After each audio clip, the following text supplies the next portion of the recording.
Hello friends, यह UP PCS, RO, BPSC, TGT, PGT या जितने भी अन्य एग्ज़ाम हैं सभी के लिए इतिहास का बहुत इम्पोर्टेंट टेस्ट सीरीज़ है।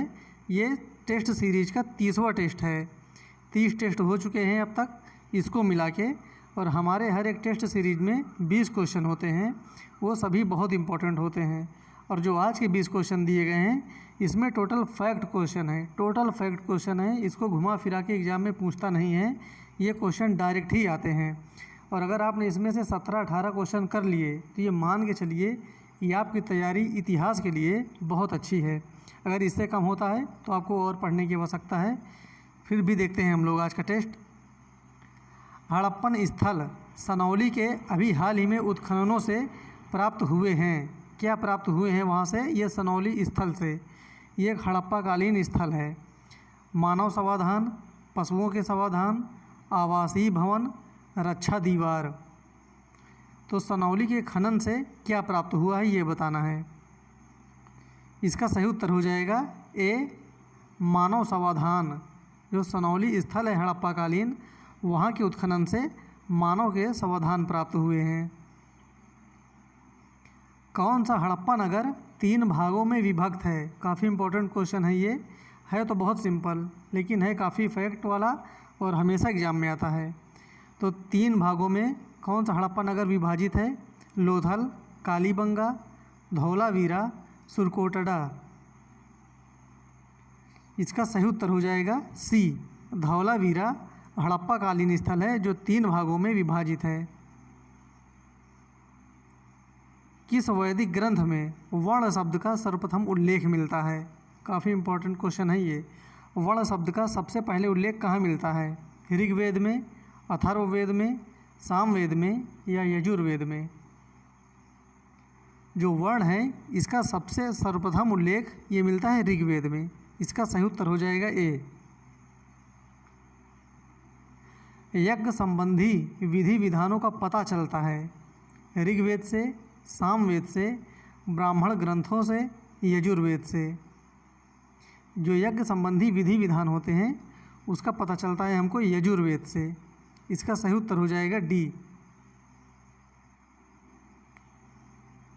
महात्मा बुद्ध का महापरिनिर्वाण किसके गणतंत्र में हुआ था? ये बताना है किसके गणतंत्र में हुआ था। मल्लों के, लिच्छवियों के, शाक्यों के या पालों के? इसका सही उत्तर हो जाएगा ए, मल्लों के। मल्लों के गणतंत्र में महात्मा बुद्ध का महापरिनिर्वाण हुआ था, उनकी मृत्यु हुई थी। आलार कलाम कौन थे? काफ़ी इम्पोर्टेंट क्वेश्चन है ये। लगते बहुत सिंपल हैं, लेकिन जब ऑप्शन आते हैं तो लोग इसमें बहुत फंसते हैं। आलार कलाम कौन थे? बुद्ध के एक शिष्य थे, एक प्रतिष्ठित बौद्ध भिक्षु थे, बुद्धकालीन एक शासक थे या बुद्ध के एक गुरु थे? आलार कलाम कौन थे इनमें से? इसका सही उत्तर हो जाएगा डी, ये बुद्ध के गुरु थे आलार कलाम। उत्तर प्रदेश में बौद्ध एवं जैनियों दोनों की प्रसिद्ध तीर्थ स्थली है। दोनों की प्रसिद्ध फेमस तीर्थ स्थली कहाँ पर है? सारनाथ, कौशाम्बी, कुशीनगर या देवी पाटन में? इसका सही उत्तर हो जाएगा बी, कौशाम्बी में। बौद्धों की और जैनियों की दोनों की फेमस तीर्थ स्थली है, प्रसिद्ध स्थली है। समाधि मरण किस दर्शन से संबंधित है? देखिए जितने इसमें क्वेश्चन दिए गए हैं सब एकदम फैक्ट हैं। तो समाधि मरण किस दर्शन से संबंधित है? बौद्ध दर्शन, जैन दर्शन, योग दर्शन या लोकायत दर्शन? इसका सही उत्तर हो जाएगा बी, जैन दर्शन। समाधि मरण जैन दर्शन से संबंधित एक वाक्य है। किसके राज्य में कल्याण मंडप की रचना मंदिर निर्माण का एक विशिष्ट अभिलक्षण था? कल्याण मंडप। चालुक्य, चंदेल, राष्ट्रकूट या विजयनगर?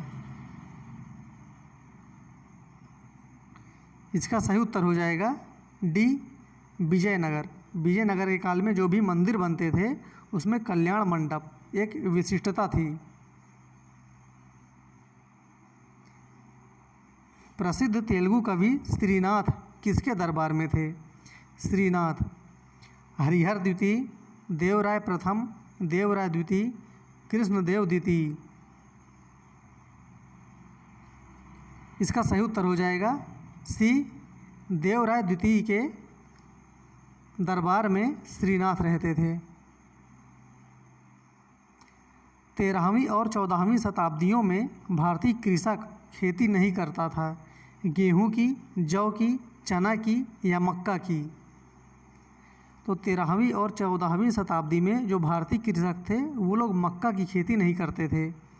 इसका सही उत्तर हो जाएगा डी। जौनपुर नगर निम्नांकित की स्मृति में स्थापित किया गया? गयासुद्दीन तुगलक, मोहम्मद बिन तुगलक, फिरोज शाह तुगलक या अकबर। इसका सही उत्तर हो जाएगा बी, मोहम्मद बिन तुगलक की स्मृति में जौनपुर नगर की स्थापना की गई थी।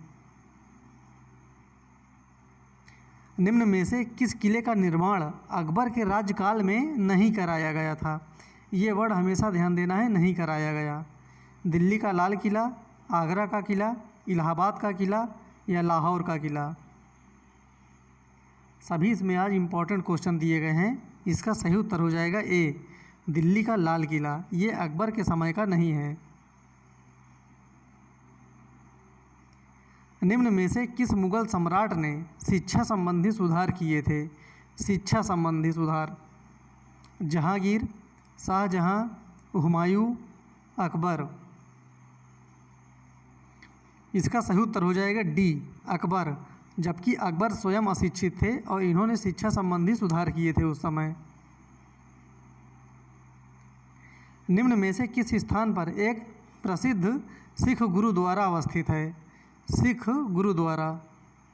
रूपकुंड, हेमकुंड, ताराकुंड या ब्रह्माकुंड। इसका सही उत्तर हो जाएगा बी, हेमकुंड में। हेमकुंड में एक सिख गुरुद्वारा अवस्थित है जो कि ये उत्तराखंड के चमोली जिले में है।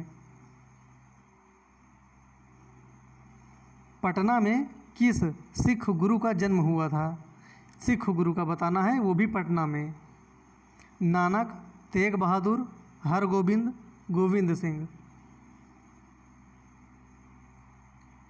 इसका सही उत्तर हो जाएगा डी, गोविंद सिंह।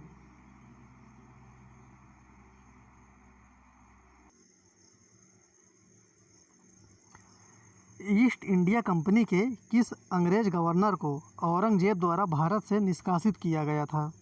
औरंगजेब के द्वारा? आंगियार को, सर जॉन चाइल्ड को, सर गेयर को, सर निकोलस वेट को। इसका सही उत्तर हो जाएगा बी, सर जॉन चाइल्ड को।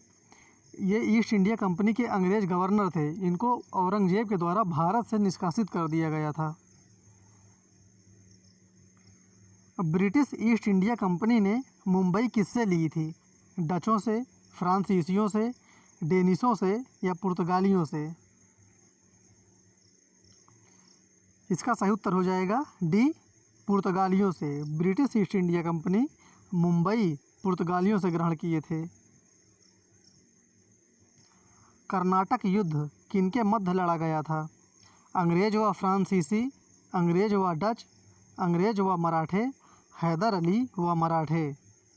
काफ़ी इंपॉर्टेंट क्वेश्चन है ये, हर एक एग्ज़ाम में अक्सर ये पूछता रहता है कर्नाटक युद्ध के बारे में।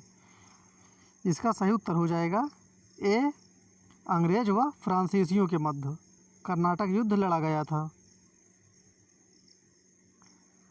निम्नलिखित में से किस पर ब्रिटिश संसद में महाभियोग का मुकदमा चलाया गया था? Sir John Shore, lord Clive, Warren Hasting, general Dyer. इसका सही उत्तर हो जाएगा सी, वारेन हेस्टिंग के विरुद्ध ब्रिटिश संसद में इनके ऊपर महाभियोग का मुकदमा चलाया गया था। इस प्रकार से ये 20 क्वेश्चन हो गए। टोटल इसमें सब फैक्ट क्वेश्चन थे और ये एग्ज़ाम के लिए बहुत महत्वपूर्ण है। अक्सर ये बीच बीच में पूछते रहते हैं इसको। तो फिर हम लोग मिलते हैं अगले वीडियो में, तब तक के लिए धन्यवाद।